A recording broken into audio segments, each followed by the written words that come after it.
తలచుకో పక్కనే ఉంటాడు కడిని చూసుకో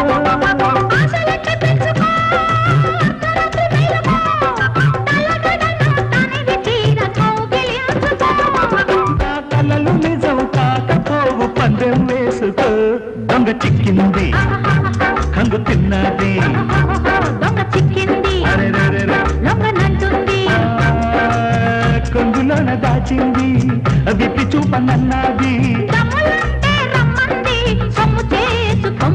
దొంగ చిక్కింది లొంగనంటుంది వద్దు బాబు మీ కాళ్ళు కట్టుకుంటాను తల్లి లేని నా కూతురు బిడ్డకి ఇప్పుడు ఈ ఆవు పాలు పెట్టి బతికించుకుంటాను బాబు ఈ ఆవు లేకపోతే ఆ పసి బిడ్డ బతకదు బాబు మీ కాళ్ళు పట్టుకుంటే బాబు కొన్నాళ్ళు గడిపి బాబు ఆసులు ఇచ్చినా కూడా నేనే నా కమిషన్ బాబు వద్దు బాబు అరే కార్యశాలకు అంటే నువ్వేనయ్యా ఆనాడు భారతంలో గోగ్రహణం చేసుకొచ్చిన దుర్యోధనుడి తమ్ముళ్ళే కనబడుతున్నావయ్యా అమ్మని అమ్మ ఏమిటయ్యా తెగపూడేస్తున్నావు కమిషన్ కొడదామనే అబ్బాయి అదేం కదయా జేబులో చిల్లరలేక నేను మార్చుకొస్తాను ఇవ్వయ్యా అమ్మో నీకిస్తే మొత్తం మందు కింద మారిపోద్ది ఏం కాసులయ్యా ఆవు నమ్ముతున్నావా కొంటున్నావా నువ్వు కొంటావా బేరం కుదిరితే కొంటాను ఎంత ఆయనకు 100 రూపాయలు గిట్టింది ఇంకో 50 రూపాయలు ఎక్కువేసి ఇచ్చి తోలుకెళ్ళవయ్యా నువ్వు నోరమివా నీ కళ్ళు ఖరీదు తప్ప ఆవు ఖరీదు నీకేం తెలుసు రవి నువ్వు రైతు బిడ్డవే నీకు చెప్పాల్సింది ఏమీ లేదు ఒక 1000 రూపాయలు నా మొఖాన్ని కొట్టి ఆవును తొలుగుపో అమ్మని అమ్మ గొప్ప బెరగాడివయ్యా నువ్వు ఆవు ఖరీదు 1000 రూపాయలు అయితే నా కమిషన్ 100 రూపాయలు అవుద్ది అది మార్చక్కర్లేదు ఇదిగో నువ్వు మధ్యలో ఏలెట్టుందని నీకు చెప్పానా పక్కన తప్ప ఇదిగో రవి ఆవుతో పాటు దోండు కూడా తొలగిపోయి 1000 రూపాయలు నా మొఖాన్ని కొట్టు అయితే 1000 రూపాయలకి తగ్గవన్నమాట 1000 రూపాయలకు 1 రూపాయి కూడా తగ్గనయా సరే ఆ 1000 రూపాయలకి ఆవు నువ్వే తీసుకుని వెంకట సుబ్బమ్మ నీకు ఇవ్వాల్సిన అసలు వడ్డీ మినహాయించుకుని మిగతా డబ్బు ఆవిడకిచ్చేయి ఏమిటి వెంకట సుబ్బమ్మని వెనకేసుకొచ్చావన్నమాట కాదు న్యాయాన్ని ముందుంచుకొచ్చాను అమ్మని అమ్మ గొప్ప గొప్ప మాటలు చెప్తున్నావే ఆయన చేసిన తప్పేమిటి ఆయనకి భాగ్యం ఉందే కట్టలేకపోతే ఆవును తోలు తెచ్చుకున్నాడు తప్పేమిటి ఎవరు మీరా కాట్ల కుక్కల మధ్యలో నీ మురుగుడేమిటి సుబ్బమ్మ నీ ఆవు నువ్వు తోలుకెళ్ళు ఏంట్రా ఆగేది నన్నే తోస్తారా నువ్వు నీ రక్తం సోరాలాగా తాగుతాను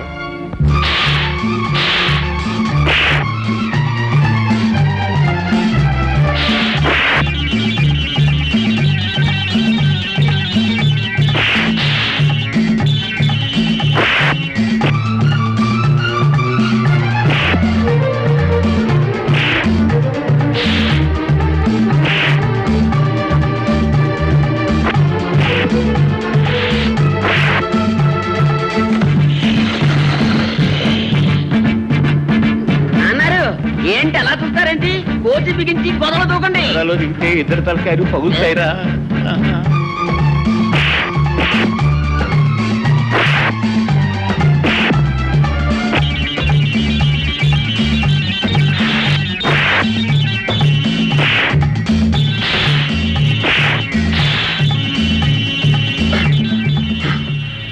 ఇప్పుడు కాదులే మా నాన్న ప్రెసిడెంట్ అవునాయి అప్పుడు చెప్తాను ఈ పెళ్లి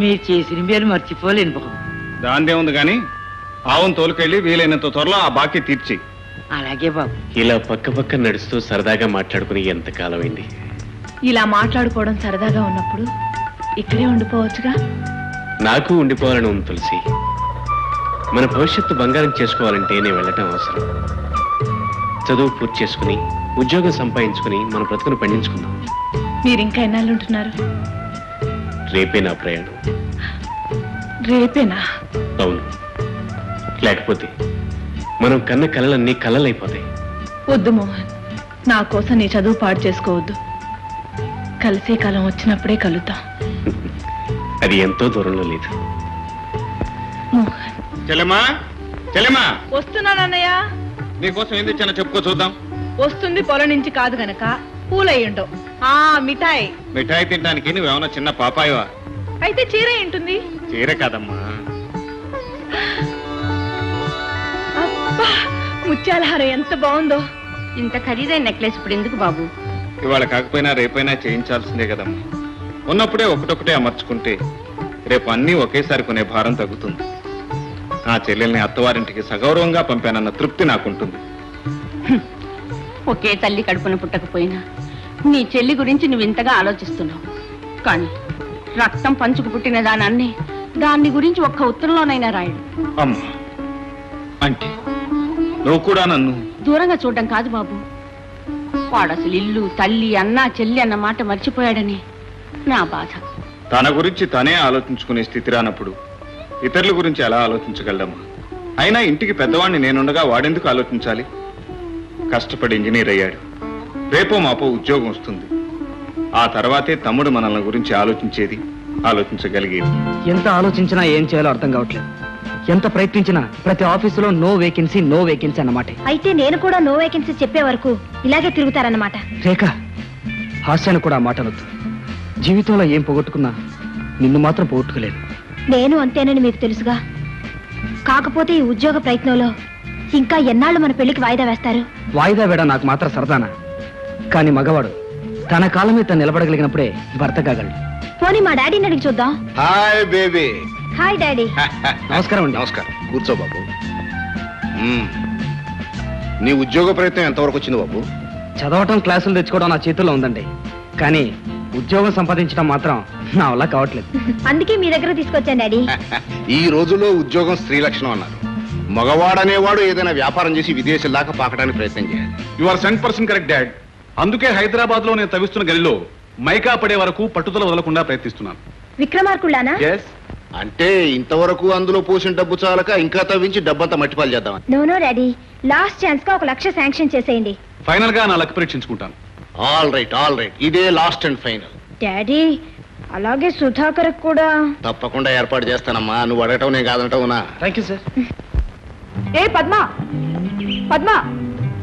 ఏంటి మా పొలం వైపు వెళ్తున్నావు? మా అన్నయ్య కోసమేనా? మీ అన్నయ్య ఏమైనా కృష్ణ పరమాత్ముడా రోజు వెళ్ళి దర్శనం చేసుకురావడానికి? మరి ఇలా ఇటెక్కడికి వెళ్తున్నావు? మీ అన్న చెల్లెలు ఏమైనా ఈ దారిని కాంట్రాక్ట్ తీసుకున్నారా? అమ్మా, తప్పైపోయింది, క్షమించాను గాని ఆ క్యారెల్ ఏముంది? గారెలు తింటావా? ఏం అక్కర్లేదు, మేము వండుకున్నాం. కావండి చూడు. అస్సరే, గారెలు తీసుకుని పొలాల్లోకి వెళ్తున్నావేంటి? నేనా వనభోజనానికి? నువ్వే భోజనానికి వెళ్తున్నావో నాకు బాగా తెలుసులే.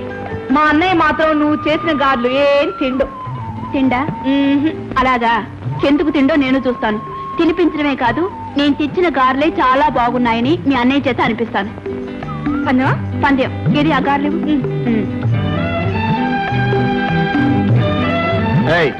ఏమిటి మళ్ళీ ఇటు వచ్చావు? పూలు ఏమన్నా కోసావా? ఏ కోస్తే ఏం చేస్తావు? ఏం చేస్తానా? పూలు పెట్టుకోవడానికి వీలు లేకుండా నీ జర కోసేస్తాను. సరే, ఏదో పెద్ద ఆవిడ అడిగింది కదా బాగుంటదని నీ కోసం మీ అమ్మగారు చేసిన గారెలు తీసుకొచ్చాను. నువ్వేమో అది కోస్తాను ఇది కోస్తాను అంటున్నావు. సరే పో. అగాగు, మా అమ్మంత ప్రేమగా పంపిస్తే తిక్కి తీసుకెళ్తావా? నిన్నేమన్నా ఇటు? నేనే పెడతాను. సరే, మంచి ఆకలి మీద ఉన్నాను రాని. మీకు గారెలు అంటే చాలా ఇష్టమా? గారెలే కాదు, మా అమ్ముడు నువ్వేమైనా సరే ఇష్టమే. ఆహా, ఒక్కొక్క చేతి మహత్యం అనుకో. మా అమ్ముడిని గారెలు ఎంత రుచిగా ఉన్నాయో చూసావా? నువ్వు కూడా తిను. ఎందుకలా నవ్వుతావు? ఇప్పుడు మీరు తినేవి మీ అమ్మగారు చేసినవి కాదు, నేను చేసింది. ఇదిగో మీ అమ్మగారు చేసిన గారెలు. అదే ఏమిట్రా మాదిరిగా ఉన్నాయనుకున్నాను. ఇదన్నమాట అసలు కథ. చిట్టిగారులు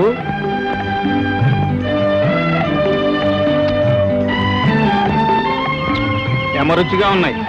నూనె ఉన్నాయి ఎందుకు?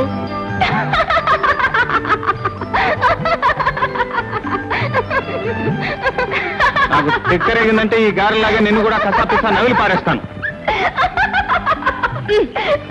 చూసావా తెలిసి పంతేలా నేనే గెలిచాను.